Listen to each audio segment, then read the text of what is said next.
বান্দা যখন আল্লাহর দরবারে দুয়া উঁচু করে চোখের পানি ফেলে দেয়, মুসলিম শরীফের হাদিসের ভিতরে এসেছে, গভীর রাত্রে, রাতের তৃতীয় অংশে আল্লাহ রাব্বুল আলামিন প্রথম আকাশে আসেন আর ডেকে বলেন, পৃথিবীতে আছো নাকি কেউ গুনাহ করে জীবন বরবাদ করে দিয়েছো, আমার কাছে মাপ চাও।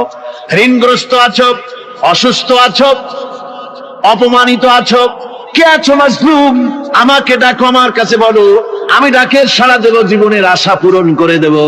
ওই সময় যেই সমস্ত লোকেরা কাঁদে তাহাজ্জুদের নামাজ পড়ে, আল্লাহ জিজ্ঞেস করেন ফেরেশতারা, অমুক অমুক দেশ অমুক অমুক বান্দারা কাঁদে কেন? ফেরেশতারা বলে, রব্বুল আলামিন তুমি তো ভালো করে জানো। আল্লাহ বলেন, জানি, তবুও তোমাদের মুখে শুনতে চাই। তারা বলে, রব্বুল আলামিন তোমার এই বান্দা গুনাহ করেছি, গুনার জন্য মাফ চায়, জাহান্নাম থেকে বাঁচতে চায়। আল্লাহ পাক বলেন, ফেরেশতারা আমার এই বান্দারা আমারে দেখেছে নাকি? বলে দেখে নাই। বলে আমার দোজখ দেখেছে নাকি? বলে না, তাও দেখে নাই। আমার বেহেশত দেখেছে নাকি? বলে না, তাও দেখে নাই। আল্লাহ পাক বলেন, ফেরেশতারা সাক্ষী থাকো, ওরা আমাকে দেখে নাই, আমার বেহেশত দোজখ কিছুই দেখে নাই, শুধুমাত্র আমার নবীর কথা, আমার কোরআনের কথা বিশ্বাস করে আরামের ঘুমকে হারাম করে যেভাবে তারা কাঁদতেছে, সাক্ষী থেকে যাও ফেরেশতারা, আবার রহমতের দরিয়ায় জোশ মেরেছে আমার ওই ক্রন্দনরত বান্দাগুলিকে আমি আল্লাহ মাফ করে দিলাম। সুতরাং মুমিন বান্দা যারা, আল্লাহর মুমিন বান্দা যারা, এই ঈমানের কোয়ালিটি, এটাও হতাশায় নিরাশায় ভেঙে পড়বে না। গুনাহ তো মানুষই করে, গুনাহ হয়ে গেছে, মাপ চাও। তোমার গুনাহ কদ্দুর? তোমার গুনাহ যদি হয় পাহাড় সমান, আল্লাহর রহমত আকাশ সমান। জাহান্নামের কঠিন শাস্তি থেকে বাঁচতে হলে আল্লাহর প্রতি ঈমান আনতে হবে। আর ঈমান আনলে যে কোয়ালিটি গুলি হওয়া উচিত, সেগুলি আমি আপনাদের সামনে আলোচনা করছি। এরপর আরেকটি কোয়ালিটি হবে মুমিনের, তা হলো কঠোর কঠিন বিপদে অবিচল থাকবে, বিপদে ভেঙে পড়বে না। বিপদ আপদ, শত্রুতা, ক্ষয় ক্ষতি যা কিছু হয় সবই আল্লাহর পক্ষ থেকে, এটা মেনে নিতে হবে এবং ধৈর্য ধারণ করতে হবে। বিপদ মুসিবত শুধু উম্মতের জন্য নয়, দুনিয়ার সমস্ত নবীদের বিপদ এসেছে, হয় নাই? নবীদের বিপদ আসে নাই? কোরআনে কারীম থেকে শুনুন, আল্লাহ রাব্বুল আলামিন বলেন, وَكَذَلِكَ جَعَلْنَا لِكُلِّ نَبِيٍّ عَدُوًّا مِنَ الْمُجْرِمِينَ। আল্লাহ পাক বলেন, এমনি করে আমি সকল নবীদের শত্রু বানিয়ে দিয়েছি সব পাপিষ্ঠ আর অপরাধ প্রবণ লোকদেরকে। প্রত্যেক যুগে নবীদের শত্রু ছিল, প্রত্যেক যুগে নবীদের কি ছিল? শত্রু ছিল। সে শত্রু কারা ছিল? আল্লাহ পাক বলছেন, নবীদের শত্রু ছিল পাপিষ্ঠ আর অপরাধ প্রবণ লোক, এরাই ছিল নবীদের দুশমন। রাসূলগণের অবস্থা যদি এই হয়, তাহলে তার উম্মত, ওই দিনের ধারক বাহক যারা, তাদের বুঝি বিপদ আপদ হবে না নাকি? হবে কিনা? তো ইসলামের বিরোধিতা যারা করে, কোরআনের পরিভাষায় বলা হয়েছে ইসলামের দুশমন, নবীদের দুশমন। দুনিয়ার সব পাপিষ্ঠ আর অপরাধ প্রবণ লোকেরাই ইসলামের দুশমন হয়, নবীদের দুশমন হয়। আজও দেখেন, আজও তাকিয়ে দেখেন, ইসলামী আন্দোলনের বিরোধিতা যারা করে তারা পাপিষ্ঠ চরিত্রের কিনা, তাকায় দেখেন, খুঁজে দেখেন, সর্বত্র খুঁজে দেখুন, খুঁজে দেখুন। যারা ইসলামী আন্দোলনের বিরোধিতা করে, যারা ইসলামকে মিটিয়ে দেওয়ার চেষ্টা করতেছে, যারা ইসলামকে মৌলবাদ বলে, ইসলামকে সাম্প্রদায়িক বলে, কোরআনে কারীমের কথা কত স্পষ্ট যে নবীদের দুশমন হয়, ইসলামের দুশমন হয় মুজরিম লোকেরা, অপরাধ প্রবণ আর পাপিষ্ঠ লোকেরা। আজও আমরা দেখতে পাই এই শ্রেণীর লোকেরা পাপিষ্ঠ এবং সবচাইতে সমাজের নিকৃষ্ট ধরনের চরিত্রহীন লোক। নামাজ নাই। আপনি খুঁজে দেখেন, ইসলামী আন্দোলনের বিরোধিতা যারা করছে, যারা নেতৃত্ব দিচ্ছে, নামাজ নাই, রোজা নাই, চরিত্র নাই, হজ নাই, যাকাত নাই, মদ, জুয়া, জেনা, ব্যভিচার ইত্যাদিতে লিপ্ত। চেহারা দেখলে ছেলেপেলেরা 2 গ্লাস পানি খায়, ভয় ওঠে। কথা ঠিক কিনা কয়? এই হলো অবস্থা। মারে কেন? মুমিনদেরকে, পয়গম্বরদেরকে, সাহাবীদেরকে এবং ঈমানদারদেরকে মারে কেন? তার কারণ হচ্ছে আল্লাহ রাব্বুল আলামিন বলেছেন, ওয়ামা নাকামু মিনহুম ইল্লা আইয়ুমিনু বিল্লাহিল আজিজিল হামিদ। কাফিররা ঈমানদার লোকদেরকে অন্য কোন অপরাধী নির্যাতন চালায় না, নির্যাতন চালায় শুধু এই কারণে যেহেতু মুমিন লোকেরা পরাক্রমশালী, আল্লাহ রাব্বুল আলামিনের দ্বীনকে কায়েম করতে চায়, তার উপরে ঈমান এনেছে, এই কারণেই তারা মারে। ঠিক কিনা কর? যুগে যুগে নবীদের উপরে, সাহাবীদের উপরে যে অত্যাচার হয়েছে, সে অত্যাচার এই কারণেই হয়েছে, অন্য কোনো কারণে নয়।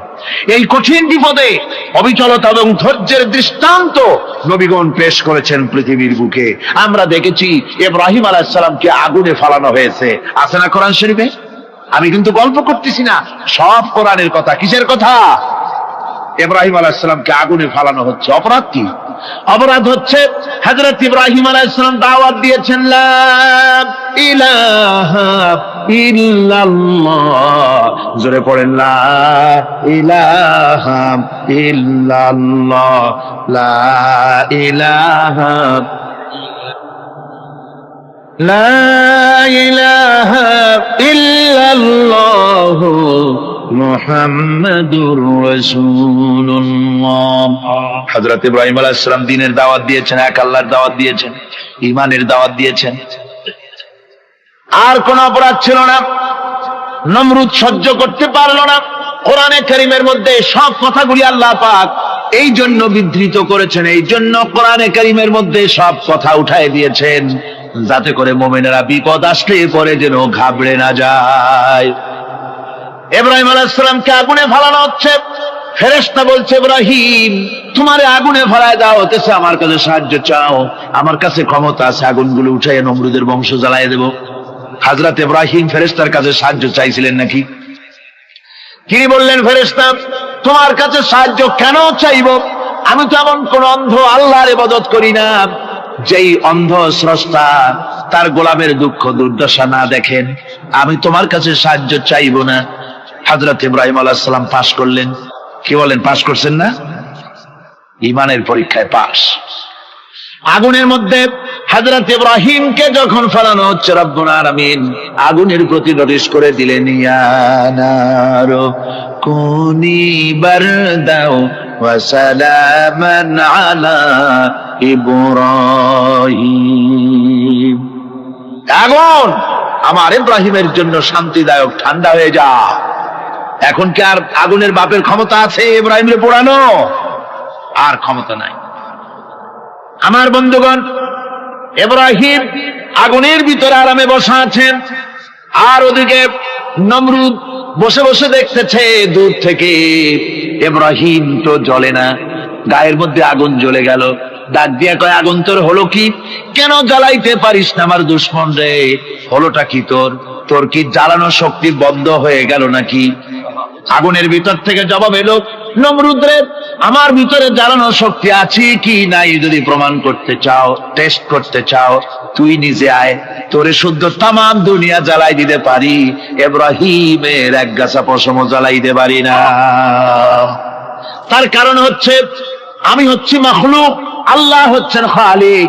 আল্লাহ আমাকে বলেছেন না জ্বালাতে, তুমি 1000 বার বললেও আমি ইব্রাহিমকে জ্বালাইতে পারবো না। কোরআনে কারীমে ঘটনা বলে মুমিনদেরকে সাহস দেওয়া হচ্ছে, মুমিনেরা দ্বীনের কাজ করতে গিয়ে বিপদ আবাজ আসবে, ঈমানের দাবি হলো বিপদ আসবে, আর বিপদ আসলে ঘাবড়ায় যেও না, মুসিবতে পড়ে চিন্তায় পেরেশানে হয়রান হয়ে যেও না। বিশ্বকবি আল্লামা ইকবাল কি সুন্দর করে বলেছেন, আজ ভি হোক জু ইব্রাহিম কা ইমা पैदा आग कर सकती है एक अंदाज गुलिस्तां पैदा।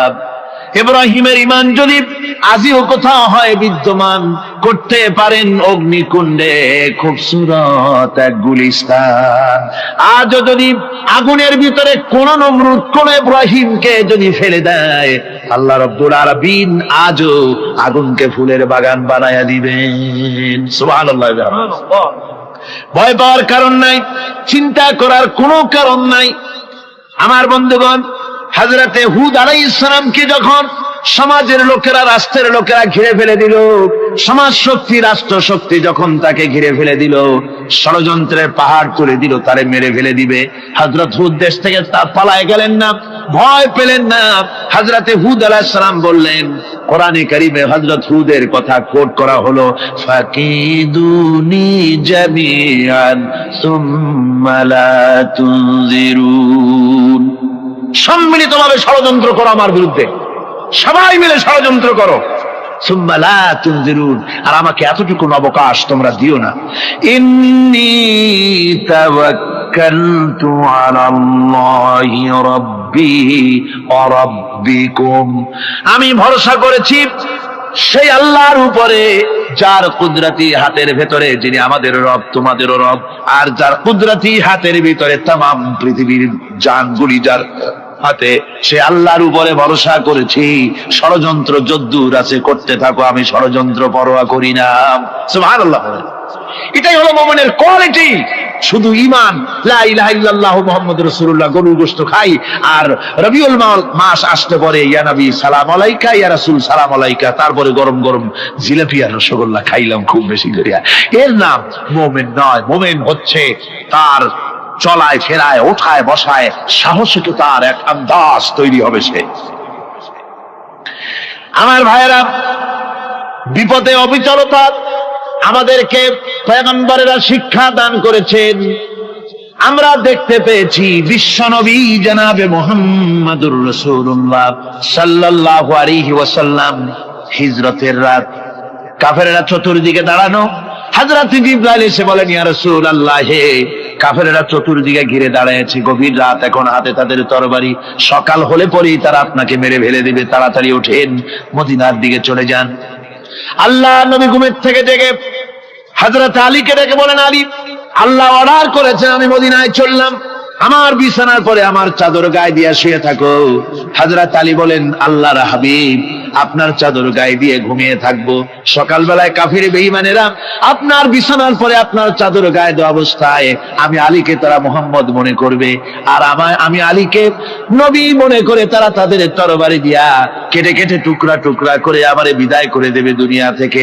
এতটুকুনো পরোয়া করি না, বরং আমার দিলের মধ্যে এটাই তৃপ্তি থাকবে যে আমি আলীর জীবনের বিনিময় আল্লাহর হাবিব দুনিয়ায় বেঁচে আছেন। যে ব্যক্তি বিদ্রোহ করেছে এবং দুনিয়ার জীবনকে অগ্রাধিকার দিয়েছে, তার জায়গা হচ্ছে জাহান্নাম। জোরে বলেন নাউজুবিল্লাহ। যে ব্যক্তি আল্লাহর সঙ্গে বিদ্রোহ করেছে আর পরকালের জন্য পাথর জোগাড় করে নাই, দুনিয়াকে অগ্রাধিকার দিল, পরকালকে ভুলে গেল, তার জায়গা হলো জাহান্নাম। وَأَمَّا مَنْ خَافَ مَقَامَ رَبِّهِ وَنَهَى النَّفْسَ عَنِ الْهَوَى فَإِنَّ الْجَنَّةَ هِيَ الْمَأْوَى। আর যে ব্যক্তি আপন প্রভুর সামনে উপস্থিত হওয়াকে ভয় করেছে এবং আপন প্রবৃত্তিকে লালসা মুক্ত করেছে, লালসার হাত থেকে রক্ষা করেছে, আল্লাহ রাব্বুল আলামিন কিয়ামতের দিন তার জন্য রেখে দিয়েছেন জান্নাত। তার জন্য কোন জায়গা? জান্নাত। আমাদেরকে পরকাল ভিত্তিক জীবন যাপন যদি করি, তাহলে কবরের জবাবগুলি খুব আসান হবে। আর যদি পরকাল ভিত্তিক জীবন যাপন না হয়, কবরটা মুসিবত হয়ে যাবে। হযরত ওসমান রাদিয়াল্লাহু তাআলা আনহু কবরের কাছে গিয়ে খুব কাঁদতেন। সাহাবায়ে কেরাম প্রশ্ন করেছেন, হুজুর, রাসূল করিম সাল্লাল্লাহু আলাইহি ওয়াসাল্লাম যখন জান্নাত ও জাহান্নামের ওয়াজ করেন, কখনো তো এত বেশি আপনি কাঁদেন না, যত বেশি কাঁদেন কবরের কাছে এসে, কারণ কি?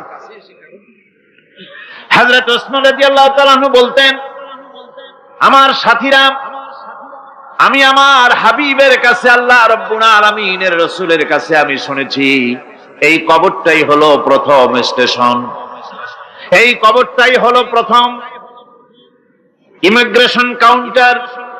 এই জায়গায় যদি কেউ ধরা পড়ে যায়, কারো যদি চার্জশিট হয়ে যায়, সব জায়গায় ধরা পড়ে যাবে, হাসরে মিজানে সিরাতে কোনো জায়গায় নাজাত পাবে না। আর এই কবরটা যদি কেউ মুক্তি পেয়ে যায়, মিজান সিরাত হাসর সব জায়গা থেকে আল্লাহ তারে ভালোভাবে পার করে দিবেন। এটা হলো আসল জায়গা, মারাত্মক জায়গা, খুব মারাত্মক জায়গা। আমি এটাকে ইমিগ্রেশন কাউন্টার বলেছি আমার ভাষায়। ইমিগ্রেশন কাউন্টার যারা বিদেশ ভ্রমণ করেছেন তারা জানেন। লন্ডন যাবেন, আমেরিকা যাবেন, সৌদি আরব যাবেন, যে কোনো বিদেশে যাবেন, গেলেই পাসপোর্ট তারা দেখবে। পাসপোর্টে আপনার ন্যাশনালিটি কোনটা সেটাই তারা জানতে চাইবে। আপনি কোন দল করেন এটা তারা জানতে চাইবে না। আপনি কোন ভাষায় কথা বলেন তাও তাদের জানার দরকার নেই। প্রথমেই তারা আপনার ন্যাশনালিটি দেখবে, আপনার আইডেন্টিটি কি তারা জানতে চাইবে। তারপরে যদি স্যাটিসফ্যাক্টরি হয় আপনাকে ভিসা দিয়ে ভেতরে ঢোকবার ব্যবস্থা করে দেবে। আর যদি তারা স্যাটিসফাইড না হয় তাহলে আপনাকে মেহমানখানায় ঢুকানো হবে গ্রেফতার করে। কবর হচ্ছে এ ধরনের একটি ইমিগ্রেশন কাউন্টার। কবরের ভিতরে মানুষ যখনই রাখা হবে সঙ্গে সঙ্গে দুজন ফেরেশতা আসবে। কবরের কাছে যারা এসেছিল দাফন হয়ে যাওয়ার পর এই লোকগুলি 40 কদম যেতে যতক্ষণ লাগে এর মধ্যেই দুজন ফেরেশতা এসে যাবে।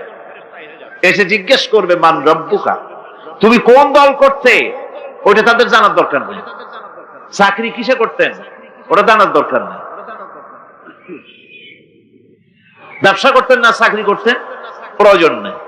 প্রথমেই জিজ্ঞাসা করা হবে ন্যাশনালিটি, প্রথমেই জিজ্ঞাসা করা হবে তার ন্যাশনালিটি সম্পর্কে, তার আইডেন্টিটিটা কি, এবং সেটাকে সত্যায়িত করার জন্য, বোঝার জন্য 3টি প্রশ্ন।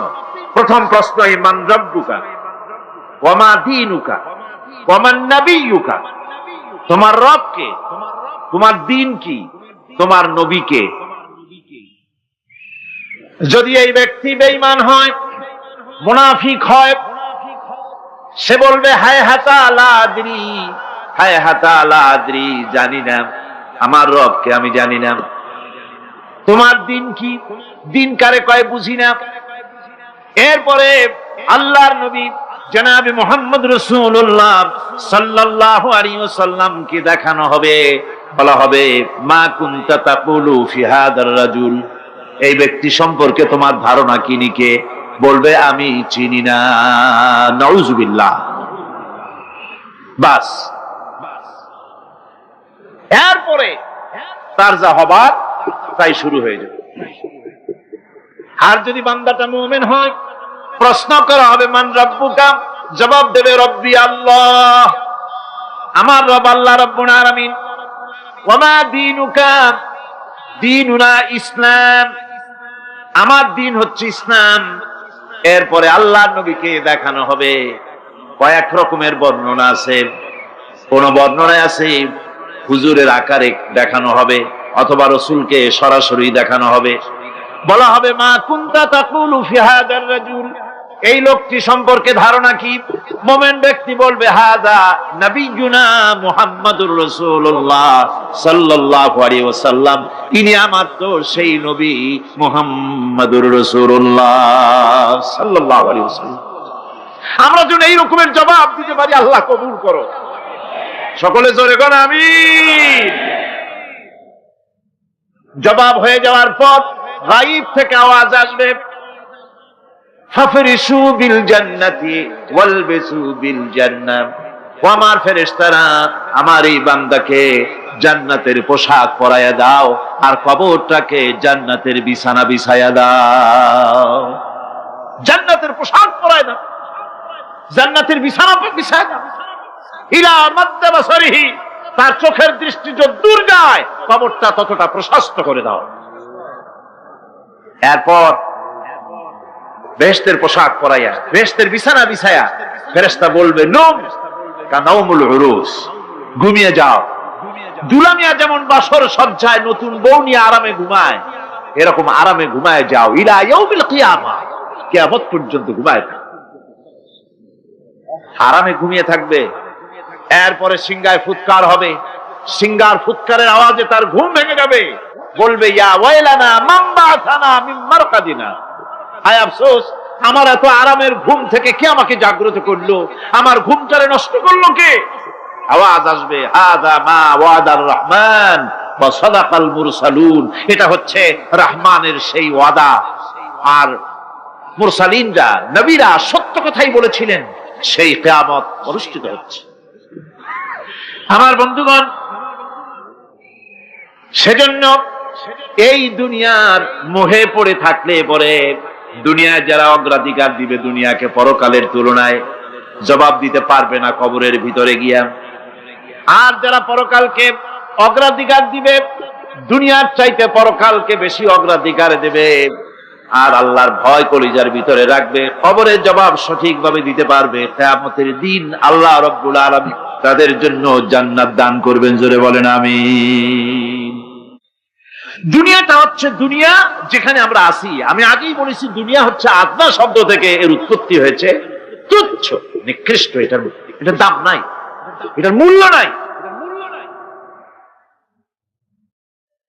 হযরত ইবনে কাইয়িম রাহিমাহুল্লাহ নওয়ারাল্লাহু মারকাদাহু ওয়া জাআলাল জান্নাতা মাথওয়াহু, হযরত ইবনে কাইয়িম তিনি বলছেন, সুন্দর করে বলছেন দুনিয়া সম্পর্কে, মা মাদা ফিদ দুনিয়া আহলামুন ওয়া মা বাকিয়া মিনহা আমানি ওয়াল ওয়াক্তু বাইনাহুমা দাইউন। মা মাদা ফিদ দুনিয়া আহলামুন, জীবনের যে অংশ ফেলে এসেছি সেটা আজ একটা স্বপ্ন। ওয়া মা বাকিয়া মিনহা আমানি, আর জীবনের যে অংশ সামনে বাকি আছে সেটা এখন একটা আকাঙ্ক্ষা। ওয়াল ওয়াক্তু বাইনাহুমা দাইউন, আর এর মাঝখান থেকে সময় সব চলে যাচ্ছে। কত বড় কথা চিন্তা করেছেন? জীবনের যে অংশ ফেলে এসেছি তা আজকে স্বপ্ন, তা কি বলেন? স্বপ্ন। আর সামনে যা আছে সেটা আকাঙ্ক্ষা, আর মাঝখান থেকে সময় সব চলে যাচ্ছে। এরপরে তিনি বলছেন, وَمَنْ يَسْحَبِ الدُّنْيَا يَكُنْ مِثْلَ قَابِضٍ عَلَى الْمَاءِ خَانَتْهُ فُرُوجُ الْأَصَابِعِ। দুনিয়াদারের অবস্থা হচ্ছে এই, কেউ যদি দুই হাতে পানি খামসায় ধরে, দুই হাতে কি ধরছে বলেন? দুই হাতে পানি খামসায় ধরেছে, খুব মজবুত করে ধরেছে, দুই মুঠ পানি। বলেন থাকবে কতটুকু? কতটুকু থাকবে? এক ফোঁটাও থাকবে না, কারণ তার আঙ্গুলের ফাঁক তার সাথে খেয়ানত করবে, আঙ্গুলের ফাঁক দিয়া পানিগুলি সব বেরিয়ে চলে যাবে। সুতরাং দুনিয়া যারা চায় তারা ঠিক পানি খামসায় ধরলে পানি যেমন হাতের ভেতর থেকে খেয়ানত করে চলে যায়, যারা দুনিয়া চায় দুনিয়াও তাদেরকে এভাবে ফাঁকি দিয়ে চলে যায়। তবুও দুনিয়ার মায়া মানুষের এত বেশি। আল্লাহর নবী বলেন, লাউ কানা লি ইবনি আদামা ওয়াদিন মিন যাহাবিন লাহাব্বা ইয়াকুনা লাহু সানিন। এই পৃথিবীতে যদি কাউকে একটা মাঠ ভরে যদি সোনা দেওয়া যায়, লোকটা বলবে রব্বুল আলামিন, আমি যদি আরেকটা মাঠ এরকম সোনা ভরা পেতাম। দ্বিতীয় আরেকটা মাঠ দেওয়া হলে আবার বলবে যদি তৃতীয় আরেকটা মাঠ সোনা ভরে যদি পেতাম। নবীজি বলেন, ওয়ালা ইয়ামলাউ জাওফু ইবনু আদামা ইল্লা তুরাব। মানুষের পেট 3.5 হাত মাটি ছাড়া, কবরের মাটি ছাড়া মানুষের পেট ভরবে না। আরো চাই, আরো চাই, চাওয়ার কোনো শেষ নাই। মানুষ এভাবে করে দুনিয়ার মহব্বতে এমনি পাগল হয়ে যায়, শুধু দুনিয়ার মহব্বত, পরকালকে বেমালুম ভুলে যায়। আমি কিন্তু এই কথা বুঝাতে চাই নাই যে পরকালের মহব্বতে, পরকালের ভয়তে বা পরকালের জন্য দুনিয়া আপনি বাজার ঘাট, বেচা কিনা, ব্যবসা বাণিজ্য সবকিছু ভুলে যান না, তা নয়। ভুল বোঝার কোনো কারণ নাই। পরকালকে অগ্রাধিকার দিতে হবে, মানে দুনিয়াটা চিরস্থায়ী জায়গা নয়। চিরস্থায়ী হচ্ছে কোনটা? আখিরাত। চিল্লা এখন কোনটা? সুতরাং এখানে যা করতে হবে, আখিরাতের জবাবদিহিমূলক জীবন যাপন করতে হবে। আপনি ব্যবসা করবেন, ওজনে কম দিতে পারবেন না, আপনি খাদ্যে ভেজাল দিতে পারবেন না, চুরি করতে পারবেন না, ডাকাতি করতে পারবেন না, জেনা করতে পারবেন না, বদমাশি করতে পারবেন না, মদ খেতে পারবেন না, সন্ত্রাসী হতে পারবেন না, হাইজ্যাকার হতে পারবেন না, চাঁদাবাজ হতে পারবেন না, মুনাফাখোর হতে পারবেন না, আপনি চোরা কারবারি হতে পারবেন না, ঘুষখোর হতে পারবেন না, সুদখোর হতে পারবেন না। এই সব কাজ পরকালকে বিশ্বাস করলেই এ সমস্ত কাজ থেকে মানুষ বিরত থাকতে পারে। কথা ঠিক কিনা? এটাই হচ্ছে। সুতরাং এই পৃথিবী থাকবে না, এটা কি চিরকাল থাকবে না? এর একটা পরিসমাপ্তি ঘটবে। যেমন করে সারা বছর লেখাপড়া করার পর কলেজে, বিশ্ববিদ্যালয়, মাদ্রাসায়, হাই স্কুলে, সব জায়গায় সারা বছর লেখাপড়া করার পর যেমন পরীক্ষা দেওয়ার একটা দিন আসে, সারা বছর ব্যবসা করার পর হিসাব নিকাশ করার যেমন একটা সময় আসে, সারা মাস চাকরি করার পর বেতন পাওয়ার যেমন একটা দিন আসে, সারা জীবন চাকরি করার পর পেনশন পাওয়ার যেমন একটা সময় আসে, অনুরূপ ভাবে এই দুনিয়া যেদিন শেষ হয়ে যাবে, আল্লাহ নির্ধারিত সময় শেষ হয়ে যাওয়ার পর একটা সময় আসবে যখন আল্লাহ রব্বুল আলামিন সব শেষ করে দিবেন, লন্ডভন্ড হয়ে যাবে, কিছু থাকবে না। কোরআনে কারিমে আল্লাহ সব বলেছেন, কোরআনে সব আল্লাহ বলে দিয়েছেন। আল্লাহ পাক বলেন এই পৃথিবীর সব কেমন ভাবে ধ্বংস হবে তার চিত্র আল্লাহ পাক কোরআনে কারিমে তুলে ধরেছেন। ইদাস সামাউ ফাতারাত ওয়া ইদাল কাওয়াকিবু তাসারাত ওয়া ইদাল বিহারু ফুজ্জিরাত ওয়া ইদাল কুবুরু বু'সিরাত। যখন আকাশসমূহ দীর্ণ বিদীর্ণ হয়ে যাবে, তারকাগুলি বিক্ষিপ্ত হয়ে ছিটকে পড়বে, আর সমুদ্রগুলি উচ্ছ্বসিত হয়ে পড়বে, কবরগুলি সব তার ভেতরে যা আছে উদ্গীরণ করে দেবে, তারকাগুলি স্থিমিত হয়ে যাবে। এরপরে সমস্ত আকাশগুলি কিতাবের পৃষ্ঠার মতো একটার পরে একটা ঠাস ঠাস করে পড়তে থাকবে, চূর্ণ বিচূর্ণ হয়ে ভেঙে চুরে একাকার হয়ে যাবে। পাহাড়গুলিকে উড়িয়ে দেওয়া হবে, চন্দ্র এবং সূর্য একাকার হয়ে যাবে। আল্লাহ রাব্বুল আলামিন বলেন ফাইদা বারিকাল বাসার ওয়া খাসাফাল কমার ওয়া জুমিআশ শামসু ওয়াল কমর। চক্ষু যখন বিস্ফারিত হয়ে যাবে, চাঁদ যখন তার আলো হারিয়ে ফেলবে, সূর্য যখন তার আলো হারিয়ে ফেলবে, চাঁদ আর সূর্য সব একাকার হয়ে যাবে, সেই সময়ের অবস্থাটা কি চিন্তা করো। মানুষ হয়রান হয়ে দৌড়াদৌড়ি করবে। ওয়াহুমিলাতিল আরদু ওয়াল জিবালু ফাদুক্কাতা দাক্কাতান ওয়াহিদা। জমিন এবং পাহাড়গুলির মধ্যে আল্লাহ রাব্বুল আলামিন সংঘর্ষ বাঁধিয়ে দিবেন, পাহাড়গুলি ভেঙে চুরে টুকরা টুকরা হয়ে যাবে, পাহাড়গুলি উঁচু করে জমিনের উপরে আছাড় মেরে আল্লাহ রাব্বুল আলামিন ভেঙে চুরে চুরমার করে দিবেন। সুবহানাল্লাহ। ওয়া তাকুনুল জিবালু কালইহনিল মানফুস। পাহাড়গুলো পেঁজা ধোনা তুলার মতো করে উড়িয়ে দেওয়া হবে, পাহাড় উড়ে যাবে। সুবহানাল্লাহ। পাহাড় পাথরের তৈরি করা পাহাড়, এই পাহাড়গুলি তুলার মতো হয়ে উড়বে কিভাবে? আমি এই দৃশ্য নিজের চোখে কিছুটা হলেও দেখছি। আজ থেকে 10 দিন আগে আমি ইতালি সফর করে এসেছি। ইতালির রাজধানী রোম। রোম প্রাচীন সভ্যতার লালন ভূমি। কোরআনে কারিমে সূরায়ে রোম রয়েছে, এই রোম সেই রোম। এখানের বাদশার কাছে রাসূল করিম সাল্লাল্লাহু আলাইহি ওয়াসাল্লাম হেরাক্লিয়াসের কাছে চিঠি পাঠিয়েছিলেন, সেই রোম। 12 থেকে 15,000-এর মতো বাংলাদেশি মুসলমান সেখানে আছে। জুমার দিন, যেদিন আমি গেলাম তার পরের দিনই জুমা ছিল। জুমার নামাজ পড়লাম ভ্যাটিকানের কাছেই বিশাল মসজিদ, ইউরোপের ভিতরে সবচেয়ে বড় মসজিদ এটা। রোম ইসলামের দুশমনদের রাজধানী। সেইখানে যখন আযান হচ্ছে আশহাদু আন্না মুহাম্মাদার রাসূলুল্লাহ, আমার অনুভূতির কথা আপনাদেরকে বোঝাতে পারবো না, কি অনুভূতির সৃষ্টি হয়েছে আমার ভেতরে।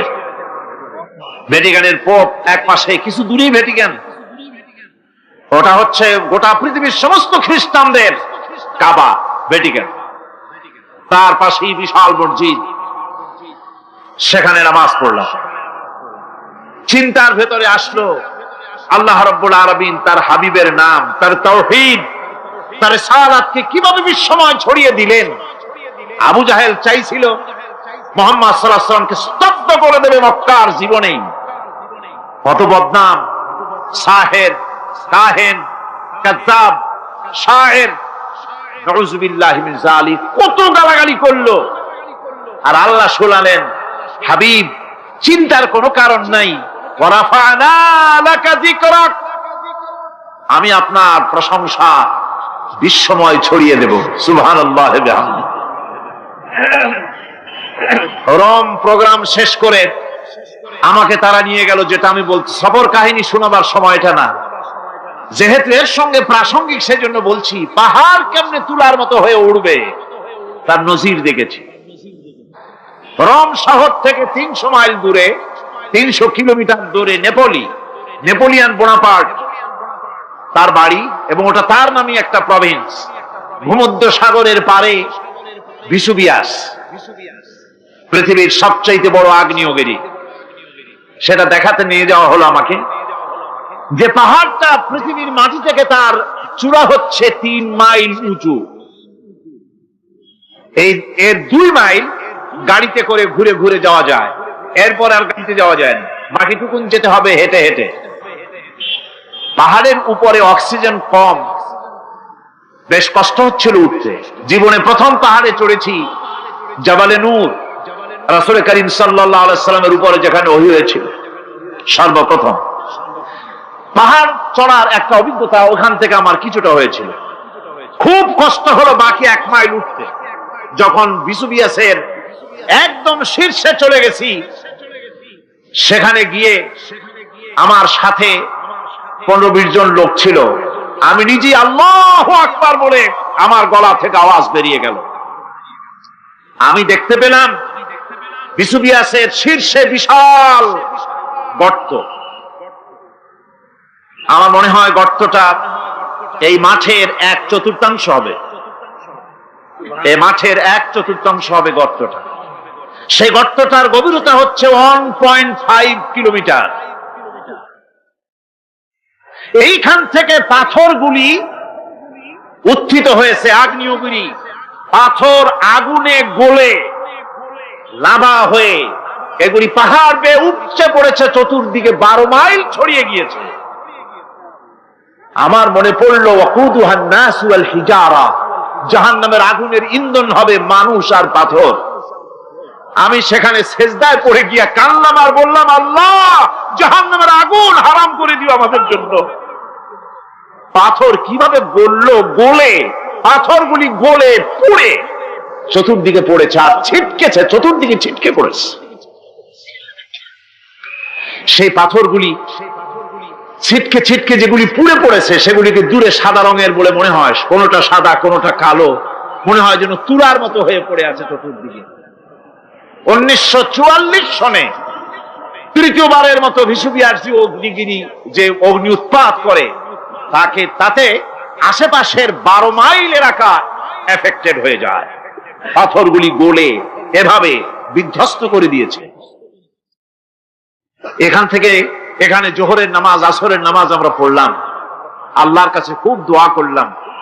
এখনো ধোঁয়া উঠতেছে, এখনো পাহাড়ের ফাটল দিয়ে ধোঁয়া উঠছে। একজন হাত দিয়ে আমাকে বলল যে খুব গরম লাগে ধোঁয়াগুলি। ওখানকার লোকেরা বলল যে ভেতরে এখনো আগুন আছে, তবে সুপ্ত, যে কোনো মুহূর্তে আবার তা জাগ্রত হতে পারে। আমরা সেখান থেকে নেমে এলাম। একটু কিছু দূর গিয়েই সেখানে হলো পম্পেই শহর। এই পম্পেই শহরটা হচ্ছে ঈসা আলাইহিস সালামের জন্মের 2000 বছর আগে এই শহর তৈরি হয়। ঈসা আলাইহিস সালামের জন্মের 179 বছর পর ভূমিকম্প হয়। সেই ভূমিকম্পে গোটা পম্পেই শহরটা পৃথিবীর মানুষের চোখের আড়াল হয়ে যায়, ধ্বংস হয়ে যায়, মাটির তলায় গরক হয়ে যায়। আজ থেকে 200 বছর আগে মাটি খনন করতে গিয়ে এই শহর আবিষ্কৃত হয়। পুরা শহরটা খুঁড়ে তারা বের করেছে। 180 হেক্টর জমিনের উপরে এই বিশাল শহর। ঘুরে ঘুরে দেখলাম, গাড়ি চলে না সেখানে, পায়ে হেঁটে দেখতে হলো। প্রশস্ত রাস্তা। আজ থেকে 4000 বছর আগের মানুষেরা রাস্তা বানাতে জানতো পাথর দিয়ে, এবং রাস্তার দুধারে তাদের ছিল ফুটপাথ, পানির ব্যবস্থা, নগরায়নের সব রকমের সুযোগ সুবিধা। তারপরে সেখানে বিচারালয়, এরপরে দোকানপাট, বাজার ঘাট সবকিছুর ব্যবস্থা রয়েছে। বিশাল বিশাল পাথরগুলি দিয়ে পিলার তৈরি করা। ভাবলাম এই পিলারগুলি, এই পাথরগুলি তারা কিভাবে ক্রেন ছাড়া এত উপরে উঠালো কি করে, আমার মাথায় আসলো না। পাথর কেটে কেটে সুন্দর সুন্দর অঙ্কন শিল্প তারা করেছে। এরপরে ঘুরতে ঘুরতে বাদশার রাজার বাড়িতে গিয়ে ঢুকলাম। সেখানে গিয়ে দেখলাম উলঙ্গ এত মূর্তি পাথরের তৈরি করা। পাথর কেটে কেটে দেওয়ালে যৌন মিলনের এমন কোন অশ্লীল ছবি নাই যা তারা সেখানে তৈরি করে নাই। উলঙ্গ মূর্তি আর উলঙ্গ যৌন মিলনের অসংখ্য ছবি দিয়ে এই এলাকা ভরা। তখন আমি বুঝলাম আল্লাহর গজব হওয়ার কারণটা কি, এই শহরটা মাটির নিচে হরক হয়ে যাওয়ার কারণটা কি। আল্লাহ পাক জেনা ব্যভিচার যে দেশে বেশি হয় আল্লাহ পাক বরদাস্ত করে। দুশ্চরিত্র যে দেশের মানুষ দুশ্চরিত্র হয়ে যায়, জেনা ব্যভিচার বেশি হতে থাকে, আল্লাহ হরক করে দেন, গজব দেন। এই গজব এক এক সময় এক এক রকমের হয়ে আসে। কখনো মাটির নিচে দাবায় দেয়, কখনো মহামারী, কোন দেশে কলেরা, কোন দেশে জলোচ্ছ্বাস, কোথাও ভূমিকম্প, আর সর্বশেষ এই জেনা ব্যভিচারের জন্য আল্লাহ পাকের চূড়ান্ত এই যৌনতার অশ্লীলতার জন্য চূড়ান্ত গজব বর্তমান বিশ্বের জন্য এইডস। আল্লাহ পাক এই গজব দিয়েছে। বন্ধুগণ, আমি সেই জায়গা, আমি সেখানে যা দেখলাম যে আল্লাহ পাক পাহাড়গুলিকে কিভাবে উড়াবেন, এটা অস্বীকার করার কোন উপায় নাই। বিশ্বাস তো করতামই।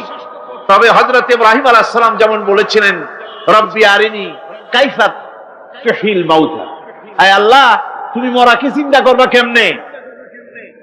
আল্লাহ পাক বলেন আওয়ালাম তুমিন, তুমি বিশ্বাস করো না? ইব্রাহিম আলাইহিস সালাম বললেন বালা, অবশ্যই বিশ্বাস করি, ওয়ালাকিন লিয়াতমাইন্না কলবি, যদি চোখে দেখতাম তাহলে আমার অন্তরাত্মা খুব ঠান্ডা হতো। আল্লাহ রাব্বুল আলামিন চোখে দেখায় দিলেন জিন্দা কেমনে মুর্দা হবে, মুর্দা কেমনে জিন্দা হবে, আল্লাহ দেখায় দিলেন। পাহাড় উড়ায় দিবেন আল্লাহ রাব্বুল আলামিন। একথা কলিজার মধ্যে তার উপর ঈমান বিশ্বাস, কিন্তু আল্লাহ চোখে দেখাইছেন, ঈমান আরো মজবুত হয়েছে, যা ছিল আরো মজবুত হয়েছে। সুবহানাল্লাহ। আল্লাহর ভয়তে কলিজা কেঁপেছে। আমি পাহাড়ের উপরে কেঁদেছি, জার হয়ে কেঁদেছি। বন্ধুগণ, আল্লাহ সুবহানাহু ওয়া তাআলা এই জন্য বলেছেন কুল সিরু ফিল আরদ, আমার জমিন ঘোরো, ভালো করে দেখো, কাইফা কানা আকিবাতুল মুকাজ্জিবিন, মহাসত্যকে যারা অস্বীকার করেছে তাদের পরিণতি আমি কি করে দিয়েছি, এগুলি চোখে ভালো করে তাকায় দেখো। আমার বন্ধুগণ, সুতরাং এই পৃথিবীর অবসান হবে, এই পৃথিবী ধ্বংস হবে, এই পৃথিবী চূড়ান্ত ভাবে শেষ হয়ে যাবে। হ্যাঁ, আরেকটি কথা বলতে হয়, সেটা হচ্ছে যে এই রোম থেকে আর একটু দূরে 900 মাইল দূরে হচ্ছে সিসিলি। 900 মাইল দূরে, সেখানে এই সিসিলি মুসলমানেরা শাসন করেছিল 350 বছর। সেই সিসিলিতে রয়েছে 360টা মসজিদ মুসলমানদের করা। সমস্ত মসজিদগুলি আজ তালা বন্ধ, একটা মসজিদও খোলা নাই। সেখানকার মুসলমানেরা ওয়াজ শুনতে এসেছিল রোমে। আমি তাদের জন্য পরামর্শ দিয়েছি যে গভর্নমেন্টের কাছে তোমরা দাবি জানাও যে অন্তত একটা মসজিদের দরজা আমাদের জন্য খুলে দাও। রোমের অবস্থানরত প্রবাসী বাংলাদেশি মুসলমানেরা আমাকে বলেছে, তাদের অনেকের বাড়ি চট্টগ্রামেও আছে, আমাকে বলেছে তাদের চোখে পানি আসছে বলার সময় যে চিরময় তাফসীর মাহফিল যখন আসে কলিজাটা কাঁদতে থাকে যাওয়ার জন্য। তো যাওয়া তো সম্ভব না, এত দূর থেকে আমাদের সালাম বলে দিবেন যত লোক আসবে, আর আমাদের জন্য দোয়া করতে বলবেন যেন এই রোমের ভিতরে আমরা ইসলামের আদর্শের ভিত্তিতে আমরা যেন চলতে পারি। আপনারা দোয়া করুন তাদের জন্য। ভাইরা আমার, এই পৃথিবী একদিন পরিসমাপ্তি ঘটবে এবং আল্লাহর দরবারে আমাদেরকে উঠতে হবে এবং সেখানে আমাদের বিচার হবে। সেখানে আমাদের কি হবে? বিচার হবে। আল্লাহ পাক বিচারটাকে নির্ভুল করার জন্য, সঠিক করার জন্য প্রত্যেকের গলায় আমলনামা ঝুলায় রাখছে। এখানে রেকর্ডের ব্যবস্থা করা হয়েছে।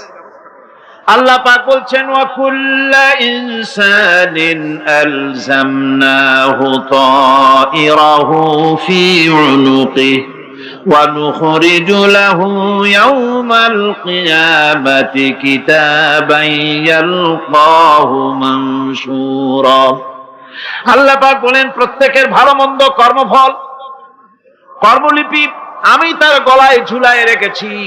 কিয়ামতের দিন সে নিজের কাছে স্পষ্ট সব দেখতে পারবে, কোনো জিনিস বাদ পড়বে না। তার গলায় তার আমলনামা ঝুলানো আছে, সব রেকর্ড হতেছে। আমরা যা করছি সবগুলি রেকর্ড হয়ে যাচ্ছে।